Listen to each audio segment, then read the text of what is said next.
Welcome to Above the Hustle. If you enjoy this type of content, then subscribe and hit the bell icon so you never miss out on any of our latest and greatest uploads. Invest in your education. Wait, didn't Gates drop out of Harvard? Yes, he did. But in a 2014 Reddit Ask Me Anything thread, someone asked, "What is your best personal financial advice for people who make under $100,000 a year?" And his answer, invest in your education. People 25 and older with a bachelor's degree have a weekly median earning of $1,457, compared to $793 for those with only a high school diploma, according to the Bureau of Labor Statistics. But you could get more than higher wages with an advanced degree. At a Harvard commencement speech in 2007, Gates reflected on his stint at the school. "What I remember above all about Harvard was being in the midst of so much energy and intelligence. It could be exhilarating, intimidating, sometimes even discouraging, but always challenging. It was an amazing privilege, and though I left early, I was transformed by my years at Harvard, the friendships I made, and the ideas I worked on." Embrace your critics.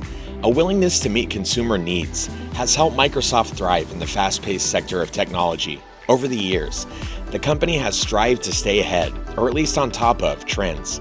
In 2020, for example, the company not only used Microsoft Teams in conjunction with the NBA to sit fans courtside, but it also worked with NASA to help build the Orion spacecraft, and teamed up with Ireland to increase green energy usage on rooftops. In his 1999 book, Business at the Speed of Thought, Gates wrote about the importance of negative feedback. He said it is important to embrace criticism, to not only learn, but find solutions for emerging problems, listen to your customers, and take their bad news as an opportunity to turn your failures into the concrete improvements they want, he wrote. You should examine customer complaints more often than company financials. Look at the big picture. No matter how ambitious you are, there are still only 24 hours in a day, and often, the difference between the successful and unsuccessful is how those hours are invested, and no one knows that better than Bill Gates, one of the richest men in the world. He says his friend Warren Buffett taught him to look at the effects of using your time wisely. He talks about looking for a company's moat, its competitive advantage, and whether the moat is shrinking or growing, Gates wrote in a LinkedIn article. Be optimistic. Optimism is often dismissed as false hope, Gates said at a 2014 commencement address at Stanford University. But there is also false hopelessness. In that speech, Bill spoke at length about his faith in optimism and the important role this habit plays in solving problems. Optimism, and by extension happiness, can have a positive impact in your workplace. A 2014 study from the University of Warwick found that happiness can make people about 12% more productive. So rather than let work stresses weigh on you, invest in things that make you happy. It could make life easier. Think critically about your success. In his 1995 book, The Road Ahead, Gates wrote that failure often teaches you more about succeeding than success. Moreover, success can be dangerous if you let it get to your head. Success is a lousy teacher. It seduces smart people into thinking they can't lose, he wrote. Measure your progress. In his 2013 annual letter for the Bill and Melinda Gates Foundation, Gates wrote about a book he was reading, The Most Powerful Idea in the World. It was about the invention of the steam engine, but Gates drew an important lesson from it. In the past year, I have been struck again and again by how important measurement is to improving the human condition, he wrote.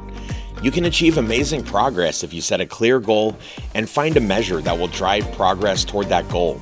It might sound like basic advice, but he said he was amazed at how seldom it was followed and how hard it was to get right. If you own a business or just want to improve yourself, look to programs that help you set and track goals. Even a simple list on paper can help you get started towards reaching goals. Share your wealth. It's certainly easy for one of the richest men in the world to dismiss the value of excess wealth. But Gates doesn't diminish the importance of having money as much as suggesting that it only goes so far. At the University of Washington in 2011, Gates said this, "I can understand wanting to have millions of dollars. There's a certain freedom, meaningful freedom that comes with that. But once you get much beyond that, I have to tell you, it's the same hamburger." This, in part, explains why Gates is one of the most philanthropic persons on earth. He realizes that one of the true values of having excess wealth is the ability to help others. And with that, we've reached the end of this video, all about Bill Gates' wealth secrets. If you enjoyed it and you found it helpful, don't forget to leave a like and subscribe for more content just like this. Well, thanks for watching, and we'll see you again in the next one.